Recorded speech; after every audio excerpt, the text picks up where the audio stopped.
Se lava fa fela yatu ma fa malo atu ile mafta mai o lo tatu tuno o le fo ya Afiafi. Ia o lewa sila mai moa ile tautua le EFKS TV ilana porkalamba le rei o le Suluaulama. Ilava le masani ia so taitasi mai le aso ngafua ile aso tonai mate tauto lo ina lava marsunga le feo Samau le fa malo ilo tatu tuno. Ia mamamoli lo fa anga fe moli tai o ainga. Ia ona lo to soifo ngā lulue, ma le soifo tua fa pela sa fa mtalanga, ia lo mai le mai mwanga. Lea ua Suluaulama o mātangata fa tawaa, tu lau le sunga le whaiviau, ia wala ufita fa fonga ma le mai mo mai.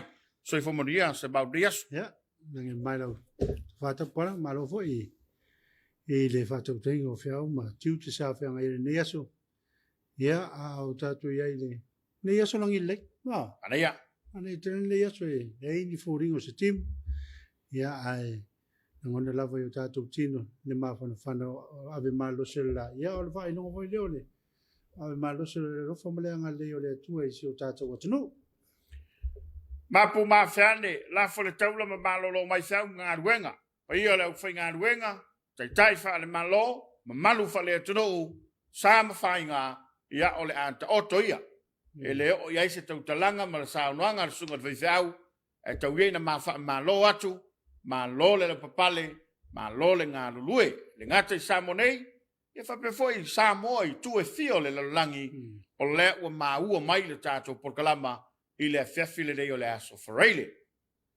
Ia a o le so, ia, mana i mea fo i tutupu tono le tātou tudou. Ia le sae, mo le mawina se mau, o whaalongolongo fo i mwhaafonga le aturo ia na whaawawai whela fo inga le palemene i le lipoti ia po o le tala whaamawina a le Komiti Faamisionare le palemene na o lato wa ili masa ili ia pe ia upo le teifon a le komiti sa ili langi sa ili sa fe ia lo nui o tai o feo ia le to famaleuta ia a le o te tele o le to famaleuta ile so o le u pasi el komiti a le report fata seila ma tautunga le na sao no ia le pana bia ila utau matau ia i masalo o le a fa manino ile fionga le telefono le fatu to ile to samo tasi il sal pulenane ai pe ia utau fa longo to tasi le vaenga o le fai unga le komiti la ua teu. Au la talia uma ia fai uma. Pero na ele me o le ave voile ile ofiso leo e fai molianga o la toia na fai swing. Ia ma fai ni tu la fono e fa malo se. Ai pe la le vaenga le tau fa longo atu e o le ua fai el teu ngal parliament. O le upule na mai el komiti o le fa solomuri. E peila o leo teu al panemia ma kapeleta me se foi o le whaafonga maua le tunu e ala i le tō whaasa al panemeni. O le ata oto e toi ta pena le rei mai. Anei? Ia e mana tua se mau. Pea na sao no al panemia. O le tula fono le tula i seifia me mai le HRPP. I lona taofi. Se i tau ta pena le lei. O na tele o pula ia i tau ta pena le lei. Mane, ia mana ia le na ve se fa pona fa so muria ia e la ave to teu le le ia na fo tu la fono e pe ona a mai tono le tato palmi ia ma le tonu ngala na a manino a tini le tato tudo ia il tato kala per sale pule ile fefio le so ia o stasio fa mo ngana tupu ile so o le tato au vo ile le no vai to fatela no mai ia utai of se tu tono le kapi eu to sulima le sata la ile ale pe fa motu le so fa motu le so nena au e te longa mo se le ngai le Samoa tau lo ia o le si matau pu de tupu le so las freile le ia o le wa fa ma vai mai ia le sa vem fatun silem tanga rengo so fo maloloina oi o fa ma vai ele umano tu o umala na kon kalate ma ufa ma vai e man to fo e lava no e to e tal sanga Chao sang nia. Ia o le ua au mai lo na finagalo ia o le asau fanua lo na va. Mai le titi le sao le fu tamali I tono le tunu. O le nganga whaftai ia whamawina fo il tānu kalaba Suluaulama ia whaftai ia le fionga to le fol to whale ausa ia ilana tautua pono wai ia mo le malo Samoa ia la le ta inga le mtanga ruenga o le soifua malo loina. Ia manatulava ia o lo I le atua le taui ia o le tangata malana au onanga ia sa puno wa ia awalo tātou tunu le fo walunga lo penga tfailangi lana saunanga ia mai tātou te langona fatasi langang faaftai ono le soifua ngā lulue ia ona i tātou tangata. Ia pēna saunau tapola I titi langa faaftai hoi le tamari o tātou watunu. Ia sa tu mailun tau auma. Ia tau aveina u faisi o meo. Ioi. Tau aveina le Lua fese fulu tolu. Nā seri le tūranga leo le whatun sili o soifua maro loin. Ia le titi fo ia o lona ia tiute mo na faiva sa fai tunu so le rem tanga wenga. Ia malan tau tua I tunu so tātou watunu. Ia masila vai nei vai tau le. Te saputu mo wha mai peo na ieri misela. Ia le awa watu markoviti. Ia a le lava e au ona lava nei au ona. Ile tonu mo wha maoni. Ia o le whaftai atu le na. Le ua whapopo le saunanga sungan whiwhiau. Ia a o mai mo mai fo ilo tātou te doo. Ia whamalo atu I le to whale ausa. Ia ua tele sua fole te malo. E se ua muli mai fo im taut. Ia a o le ngang whaftai le na. Ona o le soifua ngā lulue ma le soifua tautua. Ia o le mangope ngisi mea ngakupu le so. Ai pe ona I mea ia e laua lunga. Ma ngā iei tala noanga. Ia ona ala sa iangi. Oi! O le si mele kupu le so. O le kokongi o ngai kampangi mpisingisi. O le asal kupu. Ia. Ia tono nei fui le tongina ia. Nisio company ma tumoti ia. Ia business laiti ia. A le aso pitsi fui le ma nei o ai pio le umar va yasu. Wa ana tongi nei va pe po le aso lulu ia. E o mai nei wele se tupi. Wele se tupi. E mana ia mai le ofo am kwa le asa kupi. Mira te vea toi le singa le mo tata fai fatu anga mare ma tata ofisa ofisa so ia tata ia na ma ofu mo no foi tonu le marulu ia te longa o tu vai ngol vai aso wele se tupi tonu tang. Te mana tuai lau fa longo I talanga fo I le fionga ia lo li I lo matonu I savai. Ia. Ia wala tangata fai fatoa. Fa pele maue, pa wale taime, mama ia, a ao, ia matingi lima o le fionga ila o le asa. Al vai asa kwa e pala ia na ngā ruenga. Ia a ole nā pala tulo. O lai ua ia matupi. Ia ua matupi. A le mama o ka kolima. An kwa le ia se kupere me. Pa malo tuai. A lo le ngā lulue. Au fai fatoanga. Fa maloi lo tu faiva. Au faiva fa alo atu lo tu o nanga. Ia a lewa tapena mai nei tatou fa fianga e vai fo le tatou laba o le Suluaulama.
Let me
te tolu mai. Te tolu mai, te tolu mai. Buffalo. Taika. Metariba.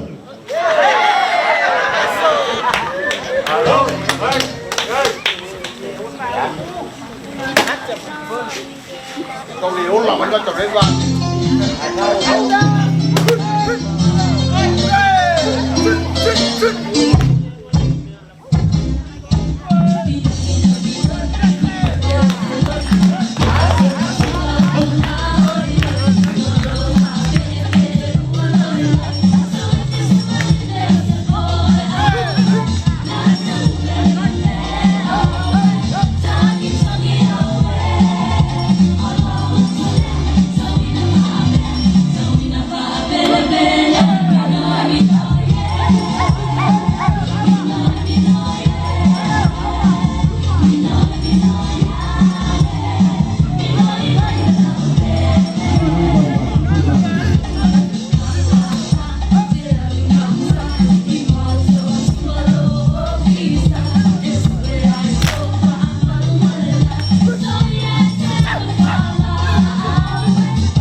te ua ina ua ua piore o se te inere ai di matua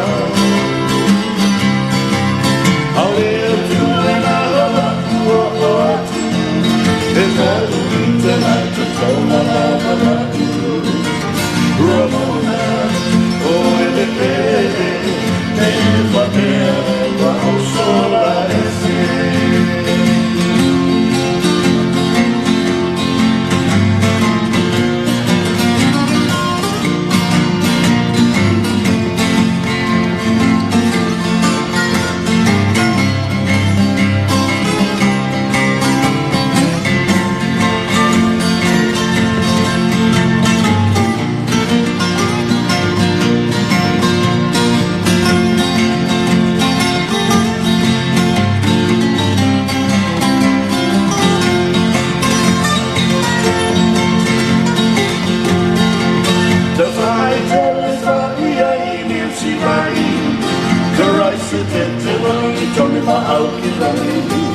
Ai beta ele tu mau longo to se tasi Ai le kai mi out ta uchi na wa o moi e ta ele o ka tu Ramona mala oni o wa no fa se o ile o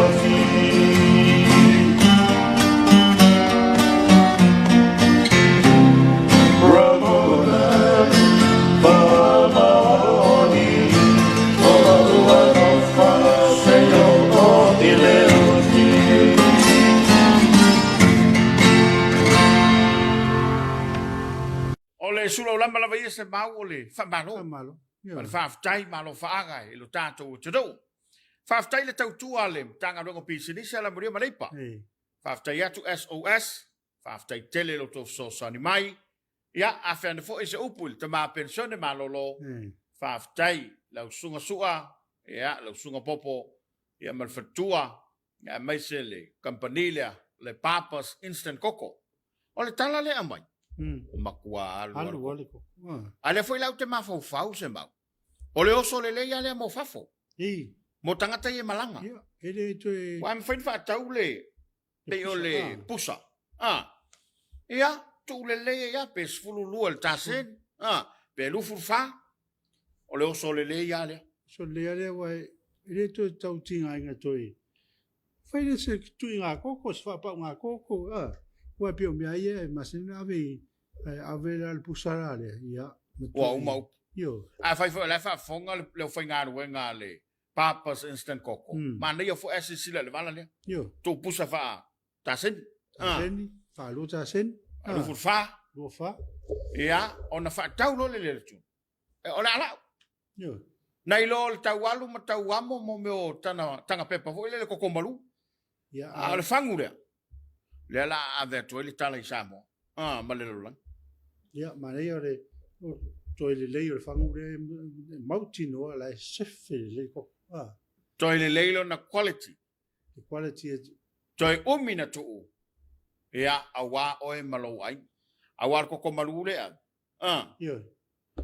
Usai e alanka umingi usila ngol malulu. Malulu. Sa le na tan. Ai kuailo polongalo.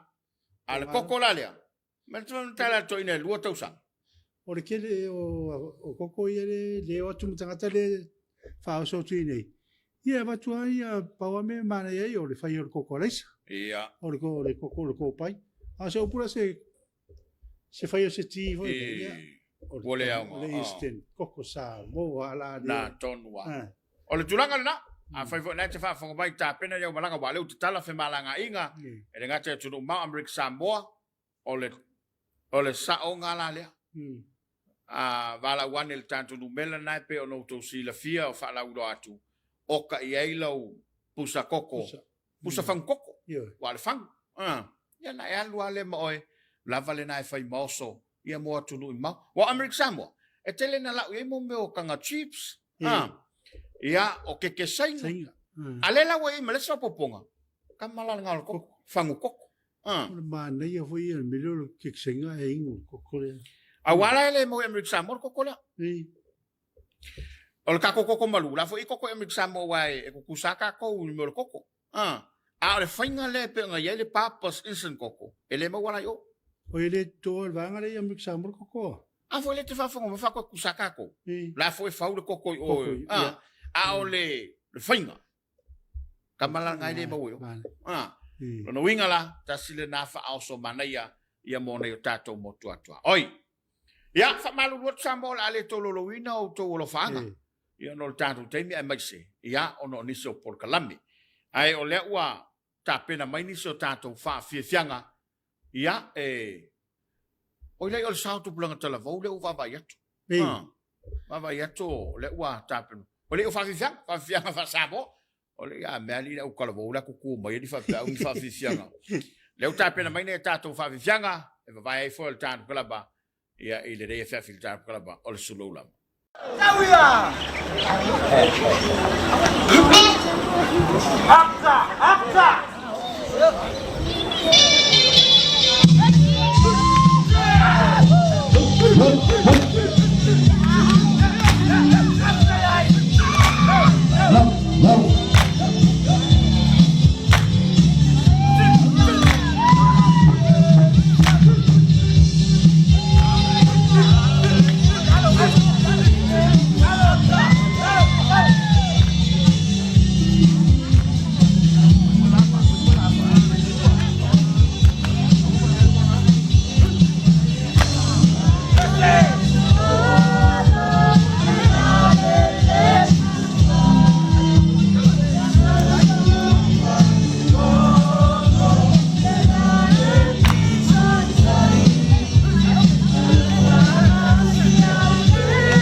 Ia ile foi mai o tatu kala Suluaulama le Afiafi fa maloi ni tatu tabam tina matua.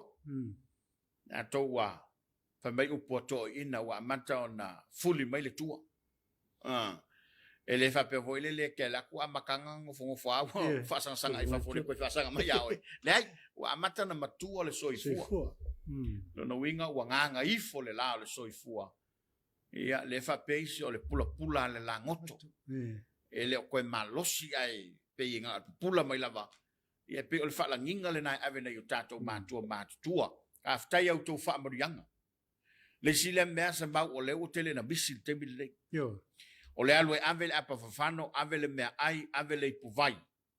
Le alava le koe ngā mingoi ke mingoi a kwai, o e la tau tua. O le upu ale au mai. Ia e manuia. Tatou voi le alalam papa o yuturu I fafo, lo ma au le la fo mai. Po ai ale I le ave le puvai. E lu atu ale fa marianga. A wā o launa au mai. Ia le ngatara latou. A latou Tapuaiga. E fai pea I le aso ma le aso wa leo na yo tatou tamama tina matua. Ia. O le latou te fai lawa le. Fai wa leo le po le fala mauna le. Iula. Ia a wā le whianga yo tatou ma fai vai. I tatou usu mai le tai au. Ia fa pena voi le tatou tue foi atu I le Afiafi tatou tuatua. Ia la lava I. Pati. Pati lava lo tatou alo fai vai tiu tema fai va tatou te whenga I le aso ma le aso. Oi foi lea e te tua oi. Ia po le te nofo mawatu. Ta pena le tau singa ma me fa pena. Au te masa salo po ai le whangaina. Au ai e le si mana te fa pena. E vatu le e fuale me aina le lo matua. Pe fuale me aina le toina. Alo fai le au kouku. Ia wana bede o le ave le me toa o ia e mai. A koe whiringi e fo. Ia, mai. Le pa e o aia le toina ko lo matua o lai aia. O lai o fa whiringi lai ngo fo ai. Le ai. Au te popole. Pa wale me o le whai o le tātou tāulanga. O I lamba o lo ia o le o ngana nei o matu. O e ave. O I lava lai o. O le uta ua toi le suafa o le matua lai o. O I lava lana te whao ngai. Ia e sawa le wha manianga ia tātou. Langa o le mantua fo i o le upo le atua e ana le me. E sili le manuia o le foa. E le whapea mai. E sili le manuia o le foa. Ai mai e ropo i sa o le karia. O le manuia ia. Haro tātou foa. Paora lau me. Na o le foa. O le tangata na tari eo. Ia le sili se mea na tā ua. E ilunga lau ia. Le whawhikau. Whawhikau. Pe a whai. O lana te iloa o le mea I te tau mo le matua. Ai ngofo so ai. Ia, na. Ia ke vai ai. E rei kai so I fua. Koe kai kasi ia o lofo I reko koe. O tuare ai. Hanga. Wa makanga la kunga wa ese ai pe ia mali le lang. Ia mo tama foi ia ai no tu ia pasi mai. E pe. Ai wala te popole. Ma wala me tatou foa. Foa. A fai foi o nai ia foa mai. Winga la tala pe o le tau sel matua. Au e te popole. A o le te nafa ma le matua. Ia e sila fia nei. Lou foi pitola. E le faina pe fa pe woman tali le sua fa pe mai ia. Senga. Vatu le ia. Vatu le tau singa le mau. Al ko ga me voi le fa me siko inga. Senga o fa lo nga mai le me ayo. Ele ia ve. Ala fai mai. Wo banga ai ka mai.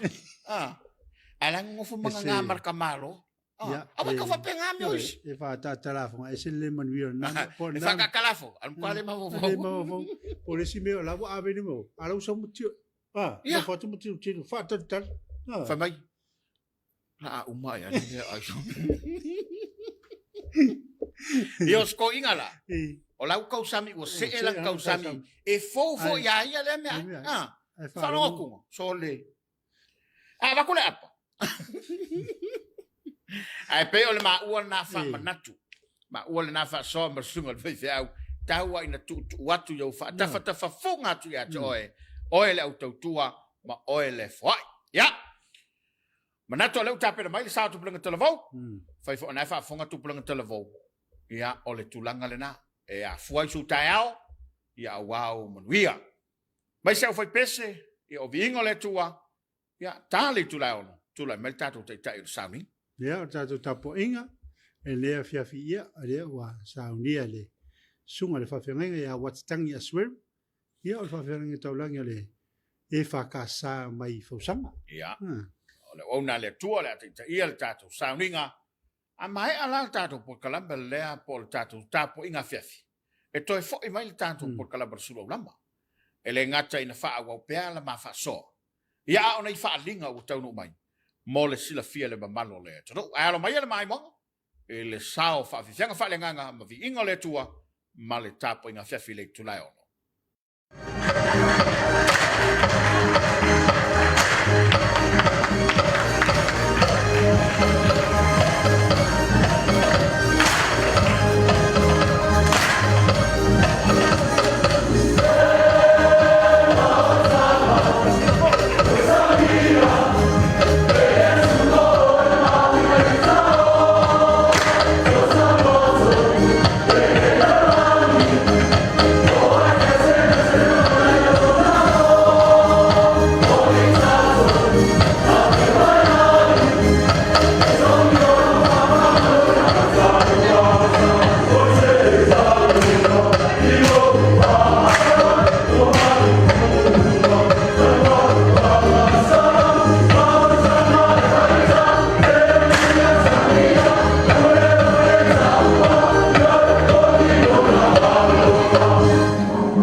Mapumaya Samoa i le manava i o whiau mga venga o le nei asu.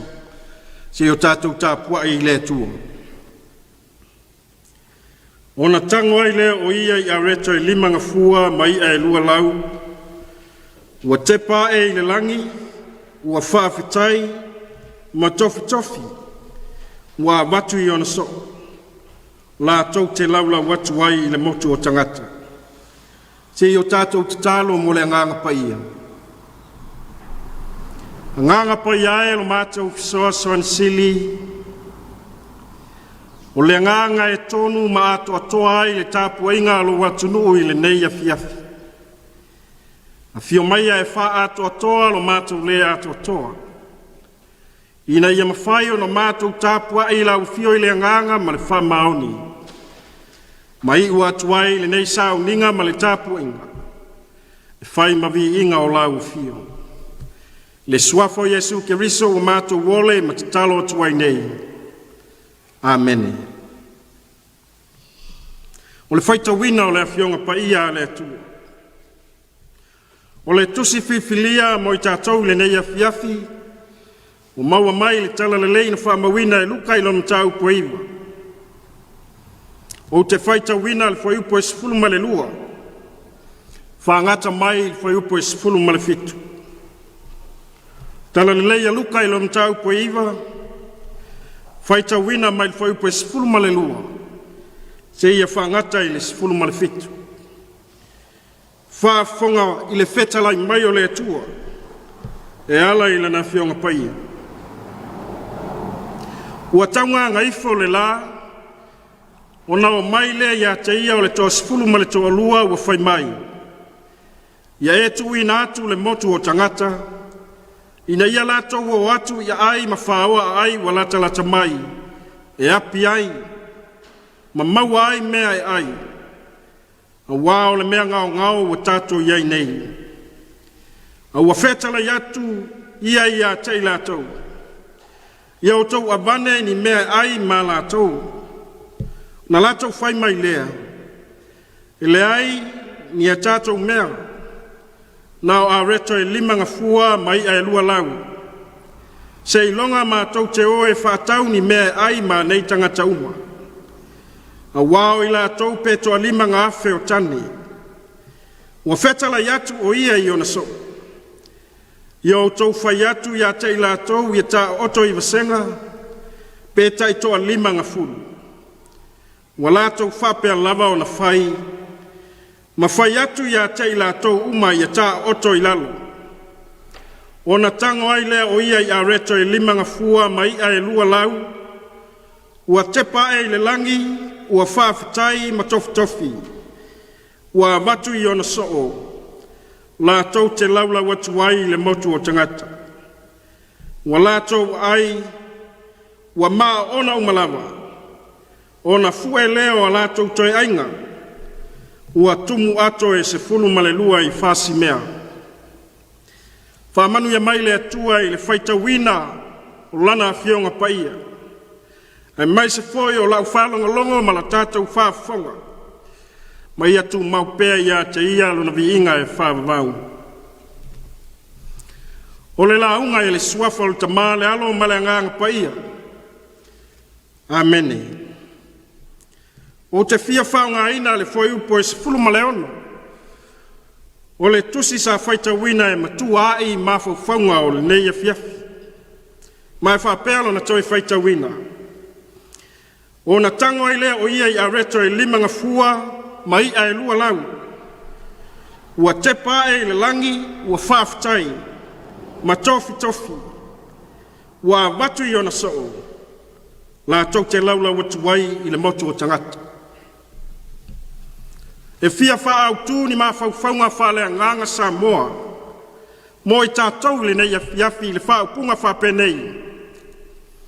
E wha lava e le atua lau whasoa.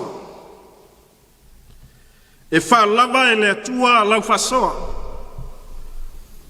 E le tau fisili ngia le uleo walangona I le telo atunu o le lalolangi nei ona pō. Wha pēr foi o na langona I le loto I whale o Samoa. Le uleo whai mai ua uti. Ua onge ma ua mativa ma ua le lava le whasoa. Ua sili ona leo tele. Ona wa afianga o le Komiti Faamisionare. Whapea fo I taua o lo whea ngai manise o malo. Ole le lava ma le uti wa whasolo ai na tangi sale manao. Mao ai na taua nau le loto le tangata e whaatino a wala se. E tau wha lava ai na whasoa ua le lava. Ma fuanga leo le tupu peo le ngoi. O le talepe fale ma le whao mea ma le whasioti tangata. Ma le tele o whinga le ami o tonu, ua whaatino le tangata. Ina ia tau wha malie le whasoa ua le lava. O onga ia o le lava ma le uti o le whasoa le tangata. E o ina tai se ina ai le manao ma le filifilinga whaia le tangata. I le mea e whano ma maa lai ai. Fesili wa tūlai mai. O whea e whanau mai ai le langona uti ma le lava o lau whasoa. Ai sea lava wa le lava ai lau whasoa ma lau whasoa. Tali tonu le tā ofi o le afuanga ma le whapongai o le lava o le tā whasoa. Ma le whamalia ina o le tātou whasoa. A wā wa tātou le whasoa whatasi ma le tua. Ua whangalo ia I tātou le atua I temi tātou te whasoa ai. Ua whale tangata whai le tātou waai le whasoa. A ua whangalo le atua e malie ma lava ai le tātou whasoa. O le whapongai tonu le nao le onge ma le mativa ma le lava o le tātou whasoa. I manatu ma mawhawhanga. Whasolo ai na papau le tō wha ma le utanga whetalai.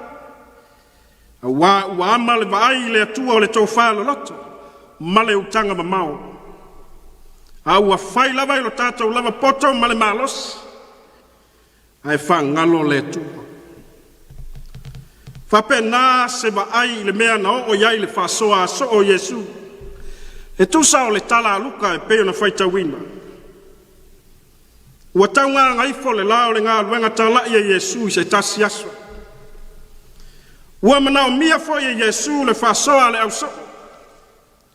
Ua se whasilinga malosi mo le soifua le tino. Oe ua muli ia Yesu malana whiang. O le manu lautia Yesu malana whasoa e tusa o lana whiang. E le ngata o le whasoa ma le whiang ina ia maua le nganga o le tangata. Maua le malosi le nganga. A o le whasoa foi ina ia lava le malosi o le tino ma le mawhawhau o tangata. E au na matau muli ia te ia. Pe tai wale o ngatasi le mana o Yesu ma le whasoa le lava le auso. E tusa o le talia le auso o na talia tuai ia Yesu. Pai mai le talia le auso. E le aini a tātou mea. Nau a reto e lima mai e lua. O se tali wātangia ai le tā ai whaafala o le mana o le atua. I le tautua tua vai le tangata moia. O le atua o mana o mai I le whaasoa le tangata. Aua te ena I lana waainga. Fo linga foi o le matai wa saili le tautua. Ai tali le tautua I le ai. Talo fai le au so. Ua ngata le vaai le fuainu mela. Ua muta ma ua ngata le vaai a reto e lima mai ai lua. Lato vaai ma le whaasoa. Ua muta I le fuainu mera o mea wa lato maua. A ua le vaai e ia Yesu. O inana I loa ai le lava o la lato whaasoa. Ua ngalo I le au so o le mawae o le whaasoa Yesu I vavenga ma mea tele. Na whaava ai o lato mata Yesu. A o whanga solo le ngā luenga whaola Yesu. O lea foi whatoa foi mai ma whamatala ia Yesu. Le manuia o le lato ngā luenga na awina tuai. Na tuai Yesu le mana malepule. E oe whamalo lo ye ma mai ma tutuli te moni. A o lea fo linga mai lava. E le I lava lo lato I loa Yesu. O le whaasoa le lava le nā leo so. O le whātua tua ua papau. O lātou le talitonuina Iesu malana whaasoa I mea tele na maa ai ai. Ua whale tangata la lātou wa ai ai Iesu. Ma ua manatu ai ua le ai ma ua le lava mo I lātou. Pei tai e le tu la fua I ai Iesu lo nau so.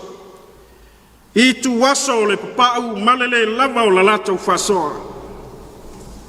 Na apa atu Iesu ma tango atu lo na au e wha lava le ngau ngau. Le mativa malele lava o le whaasoa o na so. Ina ia lava matutoe ma whaata mau ai ngaina. Whai mai luka ua tango o ia I le areta I lima, mai ai lua. Ua tepa e le langi ua whawhetai ma tofi tofi. O nā watu ai nei no nā uso o e laula watu le motu o tangata. O le tango ato Iesu I areta I lima, mai ai lua. O le whai longa o le pai mai o le atua I le tā whaasoa I taimi e le lawai. O le whai longa manino fo I le nā. O le tu la fo ina o e ma o le atua I taimi tātou te ngau ngau ai. O le tepa o Iesu I le langi ma whawhetai. O le whailo ma le whamanatu a Iesu mo o e ma. Ina ia aua ne ngalo le atua malana whasoa I taimi unga. Nei muta la tātou wa ai le nu mela ma le au whai o mea wa tātou maua. Ona manatu lea wa le lama. Ai ngalo ai I tātou le ola ma le mana wa ola le malosi. E le ma whai o na whai taulia.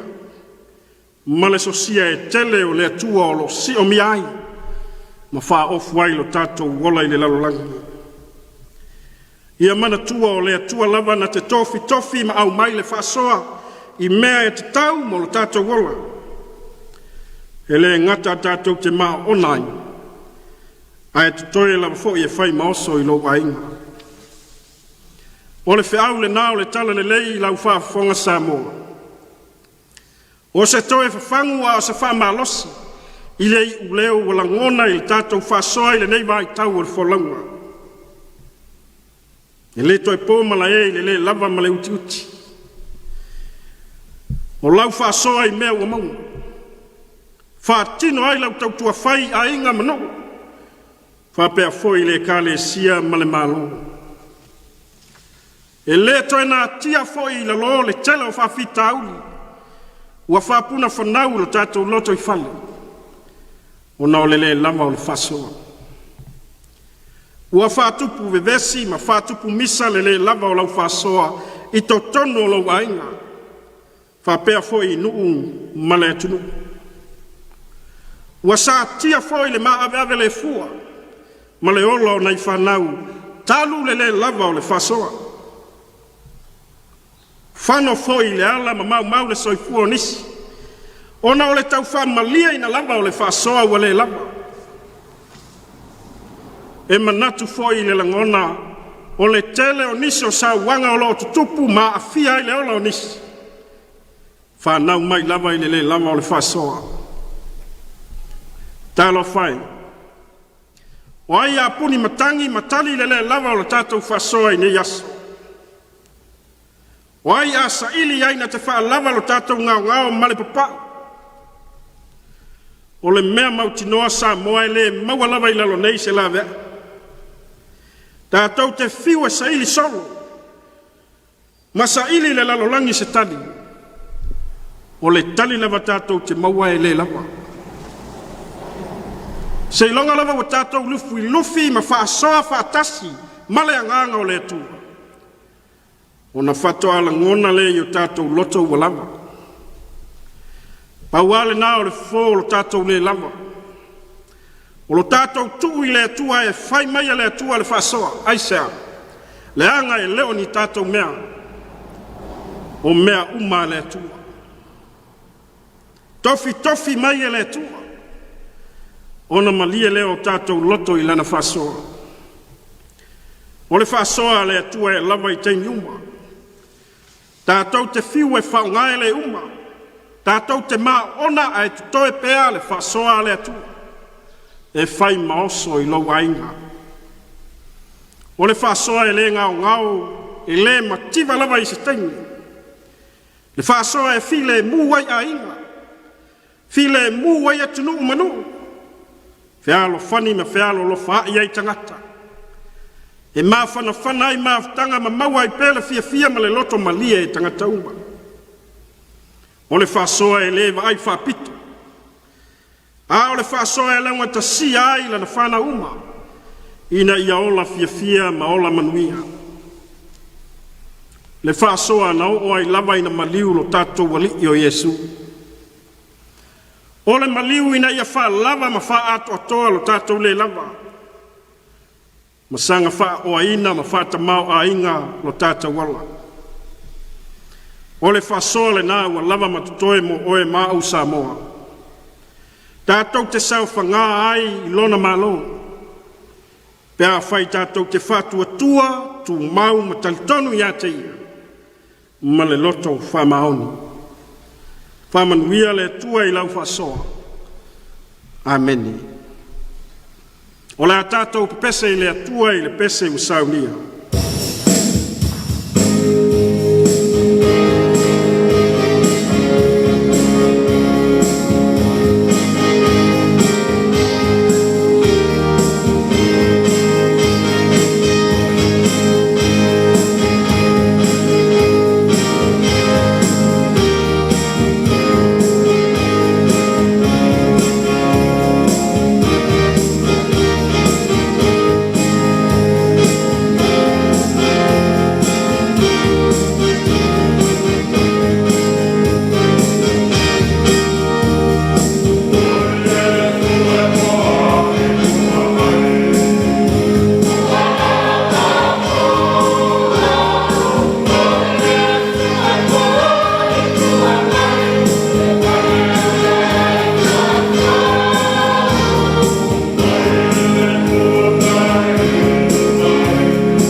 Se o tātou wifo ma te talo I le atua. Le atua ma manae lo mātou tamae whaavau. O le atua e soifua pea e o atu lava I le whaavau. O le ma malu ma paia ma silisili ese. E ao ina whanene ina ma via pea lo ma malu. Tangata o malava na e whaia. Ato a foi ma le au angelu I lunga. Mātou te awai whatasi ma lo watunuu I le nei Afiafi le nganga whaafitai. E mo moli I la wafio. Ina iavi ia ma whanene ina le alofa o la wafio. Ina wei lawe ina le soifua ma le ola o Samoa I le nei asu. Le nei watuta inu le lei le whatinonga o whaiva matiute. O nisi foi o au nanga o lo wha au pea. Wa le soifua saunga le mu ma le soifua manuia o Samoa. Peitai I mātou wa mapu mai I malo longa o le nei foi asu. Mātou te vivi ma whawhetai I lo walofa le tu. Whawhetai lau whasoa mo Samoa. O lau whasoa wa tumu ai I mātou I le nei asu. Wa whamalia I na ai o mātou mana. Ele ngata o lau whasoa I le tino. Wa whapea foi I lau whasoa whalenga. Mātou whawhetai manuia e tele wa e whasoa mai I le nei atunu. Wa whata mao e ngai na ai le sio manga o Samoa. Ai mai se o le ati na ai o lona malo. Ta mao ainga o le lau le ele ma le ngata I whale. Whapea foi le sio manga. O so se tafa o tau mawhainga mati na ai. O longa lua ina ma tau mawhai e lo watunu. Whawhetai le tua wa e wha ato atoa. Le mativa ma le uti o a mātou whiau mga ruenga e maise o la mātou whasoa. Ina ia lava matutoe a wā le whainga tau langa. Ma le soifua tua vai o tangata I la ufio. Whawhetai le ie le poto ma le mawhau whau e whasoa mai. Whātino ai whaiva mawala wina ese. O lo whita I tunga I ailo watunu. O mātou whawhetai le ie I lo whamalu mai. Ao whenga iai Samoa ma puinga o le whamai pisi le lalolangi. O mātou talitonu le atua o lau whasoa I le ola ma le malosi. O lo alofa ua e pau ina ai le soifua ma le ola o tangata. Wa fuai lo mato wola manuia e ui lava le atua. Ona ua whano le soifua o nisi le nei whama. E mai sai o le leu tuwao le malanga maliu ma le oti le tele o whita ma whaingata ma whawhita auli. Whea ngai ai mau tangata. E whawhetai le ali ie. Ulo e whātuto e pēle to telo I mātou ma le nei atunu. E wha wau whaiva ma whe au e whinanga loi. Whawhetai le li ie, I lau whasoa whale nganga mo I mātou. O le upu e au inai I mātou I le poto ma le iloa o lau fio. Ina ia mawhai o na mātou whasoa whatasi ma lo wanganga I taimi uma. E ma lia e ma ona ai lo mātou ngā lala.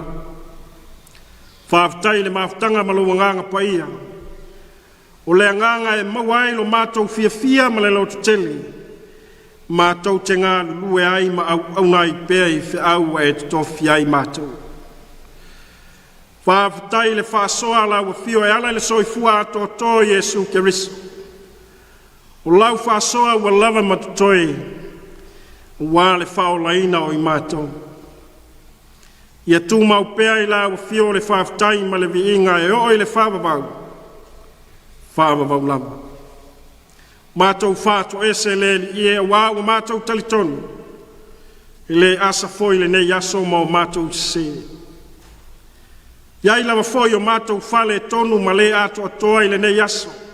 I le whāti nonga o lo mātou wola whaonga ina I whiau mga ruenga. O mātou wāla au mai whātu ma lo watunu.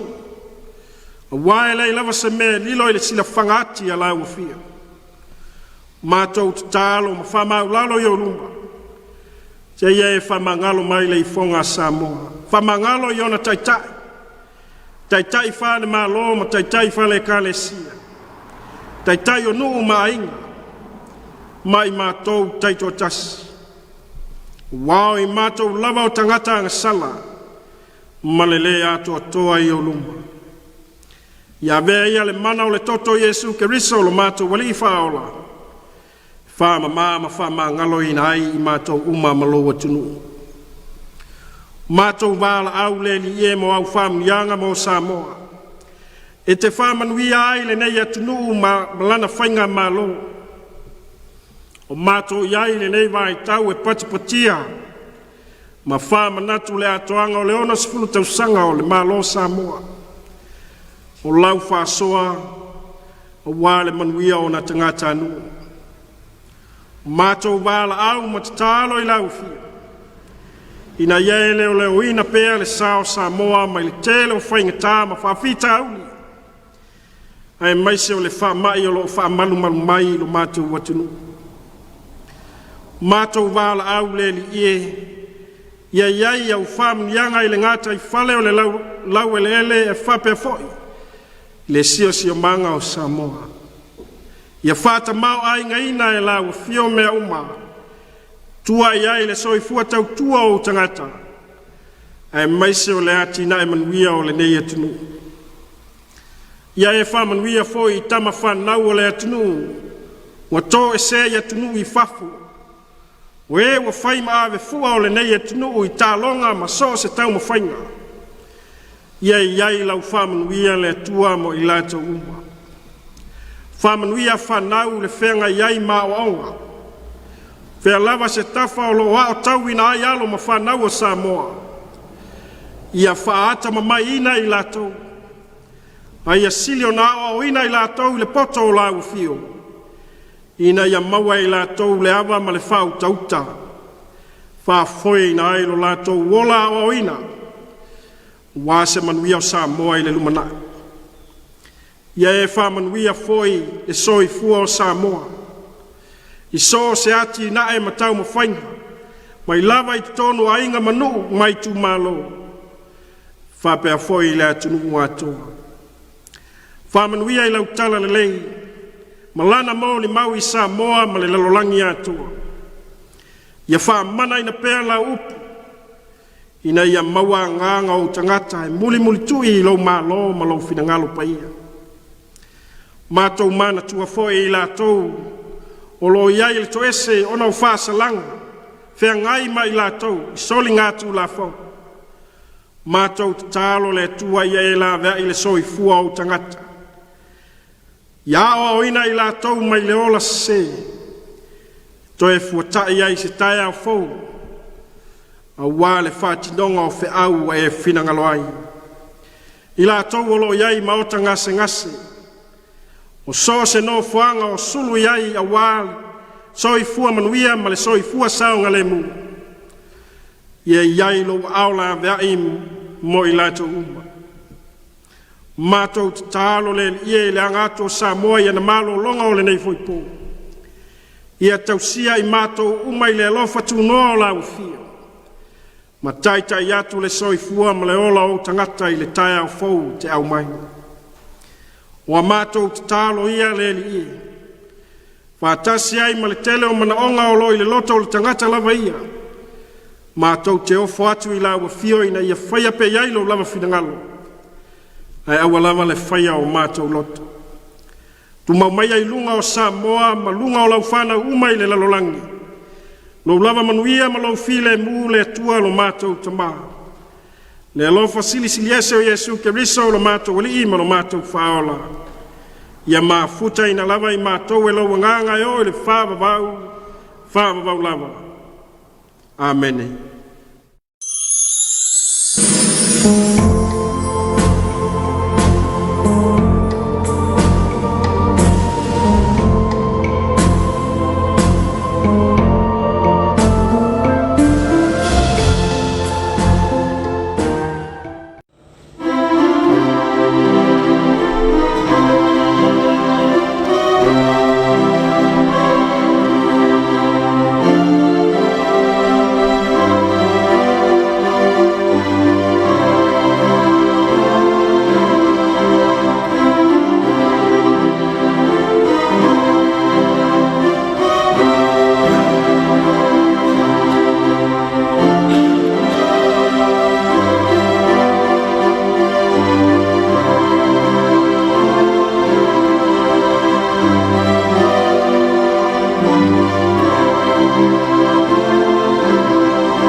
tu foi o longo ia pulotu. Le mapuea ia antai e pe le tala e fai ele o le ala taua. Ia le Tapuaiga Afiafi tu sa marse au tau longo.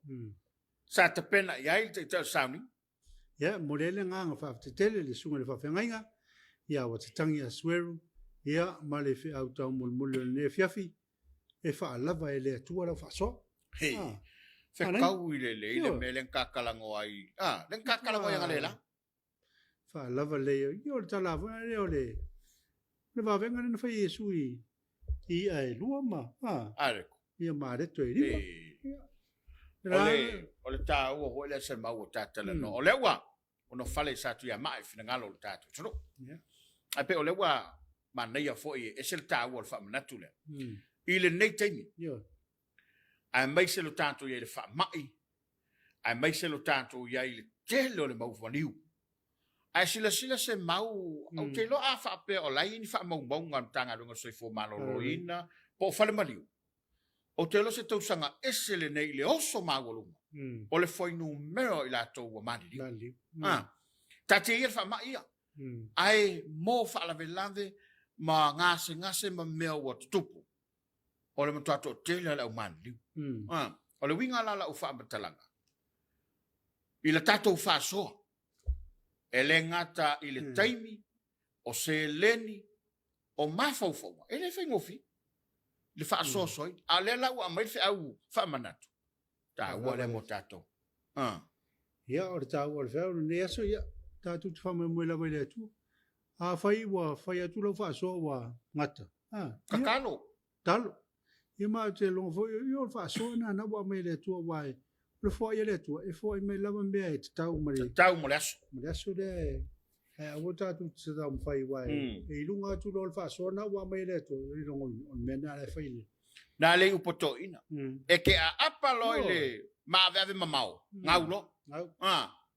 A wai, o iso tātou, kau whapenga? Wa umar sāwhanga. Ar ke rei ar mela wa kau whaf. O le mako sāwhanga le ia kai afe kai fia. A lea nga fua le le sāwhanga.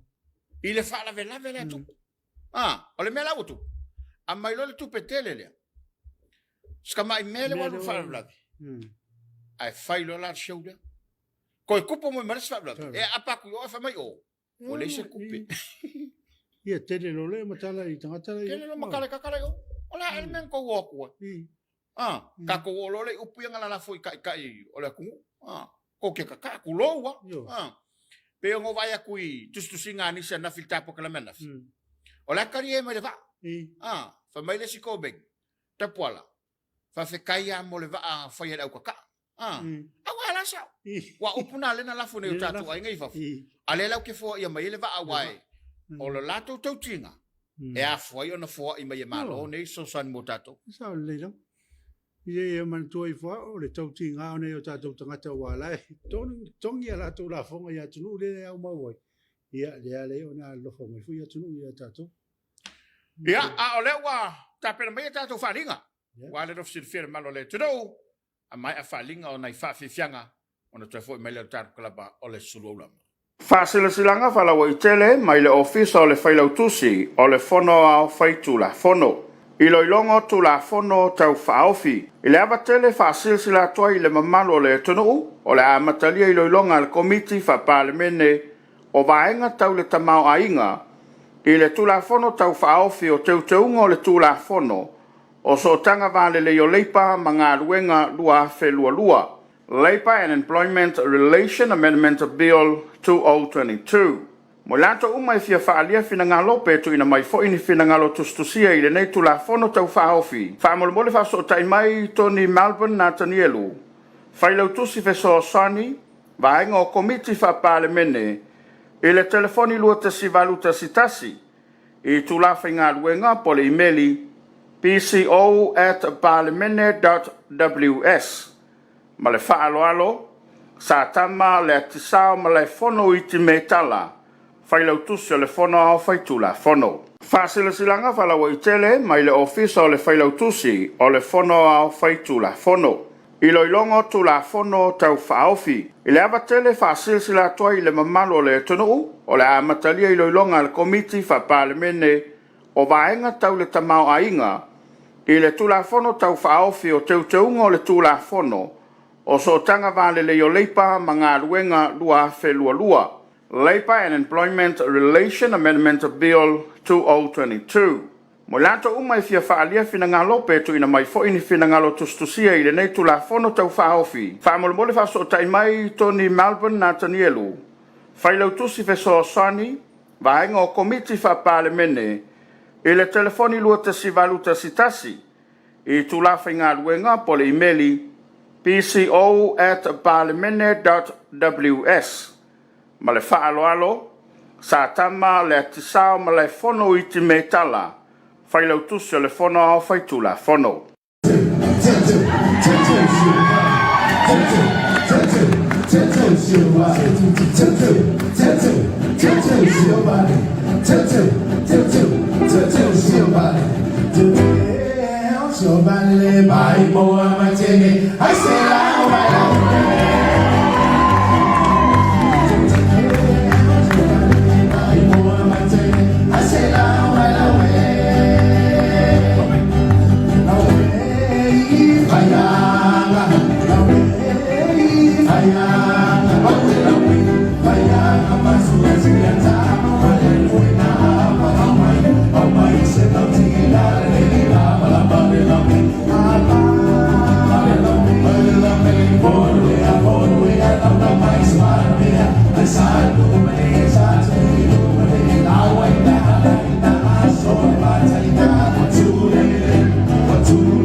Pela ma tau fagatu le tei musola, malulu atu le tro, ya la lem fen fa leoino to lo faanga, ya mai se le telo tustusinga, ya wa nga i mai e lango ayo mama natu. Pe lango ingon ka pula nga ave lumon palme. A tal wa no tatu tei fa tu langa ina. Of no fo ya olo ya ini so tatu pukala mafanga solo ai fa mawina le ngang fa tai ya tatu lango sua ole porkalapa le rei ole Suluaulama. Ya, mori le ngang fa tele. Pia li ya watul fa tai fa unu atu ya sfana we ola o fa manatuina ola to wasfana we so wat fa manu al tatu programe i le tausanga o fa bo so fo mo ola fa manu le tua. Ya orisfo mo wai ya po sa ono le vala au paia ia por malanga mri mreoti ia fa ma fa ni le tua va to fa ma fa ele tina ya rosa paulo matafeo ia ono le maftanga o motsia o male tamau ainga ia ono le vala au paia le tua ia le sunga ya suki ia fa ma fa ni le tua le ngata ya rosa ia fa pel fa na ia fa pe foi ainga ia na mure te le nga fa tele i lango le tato por kalame ia na ia papa instant koko Samoa ia o le kampania le SOS ia fa permitanga le ngo pesnisio ala munu male na ia tato lango ia lango ina tato por kalame le foi ona wina tu le Afiafi male Afiafi ia wala fo fa fonga ia munu telina le Afiafi mali sio fo fonga toi Tale tu la fite mai mo le Samoa talongo ile fa poponga a ngali atu el sale pule le afo le valu tatu to feilo iai sale pule fa ngona va yaso ia ai maise o le sa fe ngai fo baunga no me la lua ia malala to fainga filifilinga o le ne yaso atono le amau e sa telenga il tatu klaba o le sale pule foi mai sa ma fam talanga leile tua ile mai mo mai el tatu tu ele ngata sa mo nei ma tu le mau pa ia le fainga renga tai o le tu sa mo poto ia ma wolo to soi fola blei mauso mamalos sunga fe fiau nei tatu te toe fei loa ia i male sunga se mau i le porkalama o le Suluaulama i le asoa tai au e tatu te fei ina nei le afalavat i le porkalama o le sale pule manu te leina le fakasonga Samoa mo le rei taimi to fai sefo